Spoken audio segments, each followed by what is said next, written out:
وَجَعَلْنَا مِنْهُمْ أَئِمَّةً يَهْدُونَ بِأَمْرِنَا لَمَّا صَبَرُوا.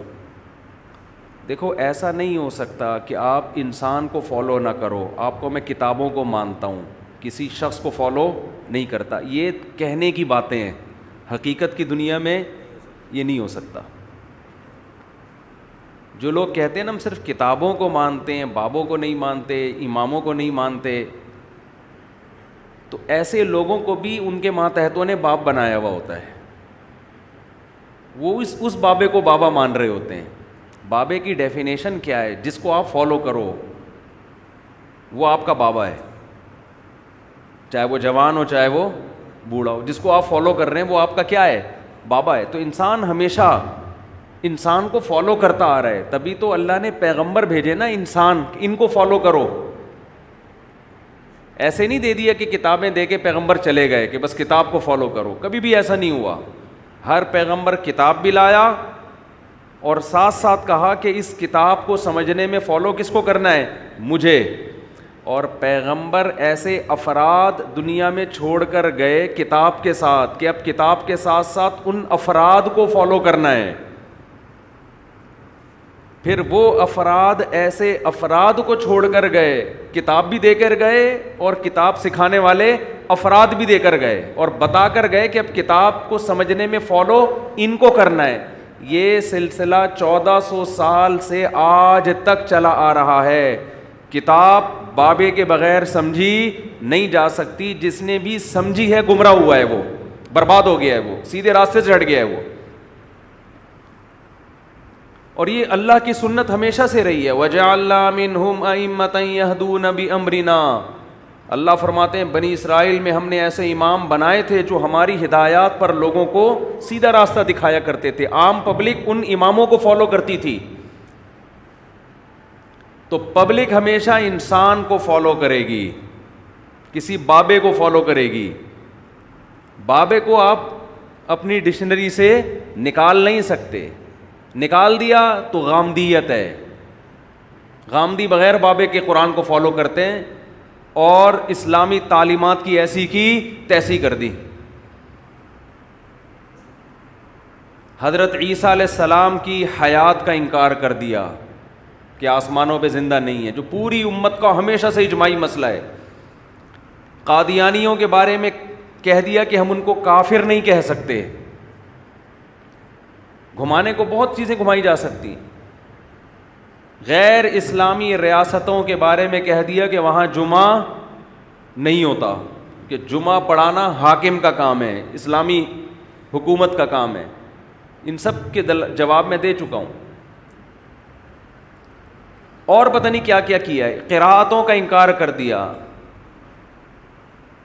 بہت ساری حدیثوں کا انکار کر دیا, اس لیے کہ اخپل طریقے سے قرآن کو سمجھنے کی کوشش کی. ضلوا واضلوا, خود بھی گمراہ اور لوگوں کو بھی گمراہ.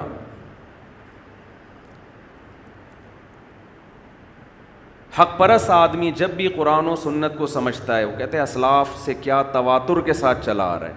اور یہ نہیں کہ اسلاف آپ ایک دم 1400 سال پیچھے چلے جائیں. اسلاف کی بھی وہ تشریح جو ان کے شاگردوں نے کی ہو, پھر ان کے شاگردوں کی وہ تشریح جو ان کے شاگردوں نے. یہ سلسلہ ایک سیکنڈ کے لیے بھی ڈسکنیکٹ نہیں ہوا ہے.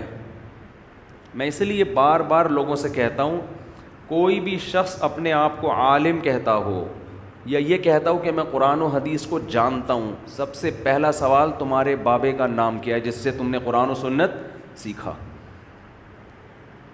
اور اس بابے کو ہم جب مانیں گے کہ جب وہ اپنے بابے کا نام بتائے, اور اس دادا بابا کو ہم جب مانیں گے جب پردادا بابے کا نام بتائے. یہ سلسلہ محمد صلی اللہ علیہ وسلم تک سند متصل کے ساتھ چلنا ضروری ہے. درمیان میں ایک بابا بھی مارکیٹ سے شارٹ ہو گیا, روحانی لحاظ سے آپ ثابت النسب نہیں ہو. آپ کی اس کا مطلب اوپر جا کے کوئی ایسا بابا آ رہا ہے جس نے کسی کو بابا نہیں بنایا اور اس نے خود سے قرآن و حدیث کو سمجھا ہے. جو خود سے سمجھے گا اسلاف کی رائے کو ہٹا کے وہ یقیناً گمراہ ہوگا. یہاں پھر میں ایک بات کہتا ہوں کہ انہی بابوں کے سلسلوں میں اچھے بابے بھی ہیں اور گمراہ بابے بھی ہیں. بہت سے گمراہ لوگ اپنا سلسلہ پیش کر دیں گے، ہم نے فلاں سے سیکھا، اس نے فلاں سے سیکھا، اس نے. سند کافی نہیں ہے، سند پہلی سیڑھی ہے اہل حق کے گروہ میں شامل ہونے کے لیے. اس کے بعد بھی کچھ شرطیں ہیں، سمجھ رہے ہو؟ اس کے بعد بھی کچھ شرطیں. وہ شرطیں یہ ہیں کہ یہ سلسلہ بھی اہل حق کا ہو، اہل باطل کا نہ ہو، درمیان میں کوئی بابا گمراہ نہ آ رہا ہو. اہل حق بابوں کی ڈیٹیل پیش کرنی پڑے گی. تو اگر بابے ہی نہیں ہیں، اس کا مطلب تو یہ ہوا، دیکھو صحابہ سے زیادہ کوئی ہے جو قرآن کو سمجھ سکے، ان کی زبان میں نازل ہوا. لیکن قرآن کیا کہتا ہے کہ نبی ان کو سکھائیں گے. یعلمہم الکتاب، قرآن ان کو کون سکھائے گا؟ نبی.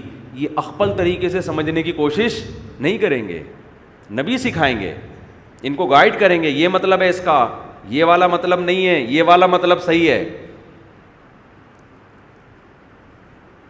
پھر تابعین کی جماعت جب آئی تو جیسے صحابہ براہ راست قرآن نہیں سمجھ سکتے تھے تو کیا تابعین سمجھ سکتے تھے؟ ان کو گائیڈ کس نے کیا؟ صحابہ نے. پھر تبع تابعین کو گائیڈ کس نے کیا؟ تابعین نے.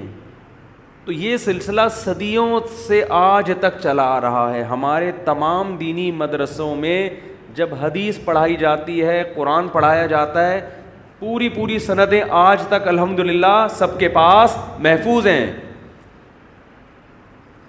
ہاں انہی میں گمراہ بھی ہو جاتے ہیں.